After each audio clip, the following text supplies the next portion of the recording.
বন্ধুরা, লাল শাক ভাজা একদম ডান হয়ে গেছে। আষাঢ় মাসের লাল শাক একটু সাদা সাদা থাকে, তবে লাল শাকটা খুবই মজা লেগেছে খেতে।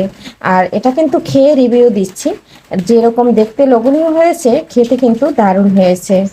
আর বন্ধুরা, লাল শাক কিন্তু আমাদের শরীরের জন্য খুবই উপকারী। সবাই আমরা লাল শাকটা খেতে পারি। আমার বাবুর কিন্তু ভীষণ পছন্দ। আর বাবু কিন্তু বলছে এক্সিলেন্ট হয়েছে, খুবই ভালো লাগছে। তাই বাবু খেয়ে নিয়েছে। আর অন্ধকার আসতেছে, প্রচুর বৃষ্টি মেঘ। তারপরে ঘরের ভিতরে যে লাইট আছে, লাইটে কিন্তু অন্ধকার আসছে। তবে বন্ধুরা, একটা লাইক দিয়ে ভিডিওটি দেখা শুরু করবেন। Bye bye. নমস্কার বন্ধুরা, সবাই কেমন আছেন? আমি পাপড়ি কিচেন অ্যান্ড ব্লগ থেকে চলে আসলাম নতুন একটা লাল শাকের রেসিপি নিয়ে। আর বাজার থেকে লাল শাকটা কিনে এনেছি, অকালের লাল শাক। খেতে আসলে ভালো লাগবে। শাকটা ভাজি করব। আমি কিভাবে শাকটা ভাজি করি বন্ধুরা, সাথে থাকেন, দেখতে থাকেন। এখন আমি শাকটা ধুয়ে তো পরিষ্কার করে নিয়েছি, এখন আমি ছোট ছোট করে কেটে নেব। আর শাকটা আমি খুব সুন্দর করে অল্প জালে অল্প তেলে ভেজে নেব। সাথে থাকেন, দেখতে থাকেন। না দেখলে মিস করবেন বন্ধুরা। বন্ধুরা, লাল শাকটা কুচি কুচি করে কেটে নিয়েছি, আর এদিকে তেল দিয়ে কিছুটা মরিচ দিয়ে দিয়েছি। এখন আমি লাল শাকটা দিয়ে দিচ্ছি।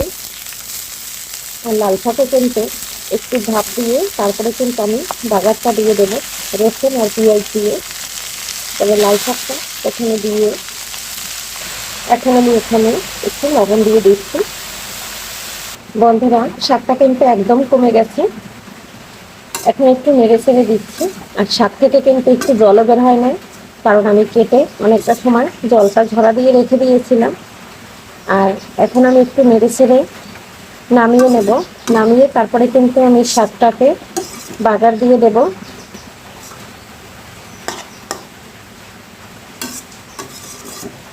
আর শাকটা কিন্তু কম জলেই রান্না করব।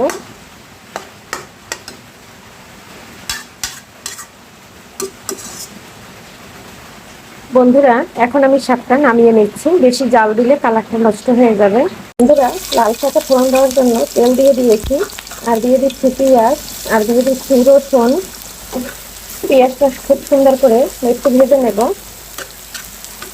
পেঁয়াজ আর রসুনটা ভেজে এখানে দিয়ে দেবো সামান্য পরিমাণে হলুদ। অনেকে আছে লাল শাকে হলুদ দেয় না, আমি এবার একটু হলুদ দিয়ে থাকি। সামান্য পরিমাণে একটু হলুদ দিচ্ছি। এখন আমি এটা একটু ভেজে নিচ্ছি। আর এদিকে আমার ভাজা হয়ে গেছে। এখন আমি লাল শাকটা দিয়ে দেবো। সম্পূর্ণ লাল শাকটা আমি অফ ক্যামেরায় দিয়ে দিয়েছি। এখন আমি নেড়ে ছেড়ে মিশিয়ে দিচ্ছি। আর শাকে বেশি জাল দিলে তার পুষ্টিগুণ একদম নষ্ট হয়ে যায়। তাই শাক কিন্তু সবসময় কম জালে রান্না করতে হয়। আর সবাই চেষ্টা করবে শাক ভাপ দিয়ে যে পানিটা বের হয় সেটা ফেলবে না।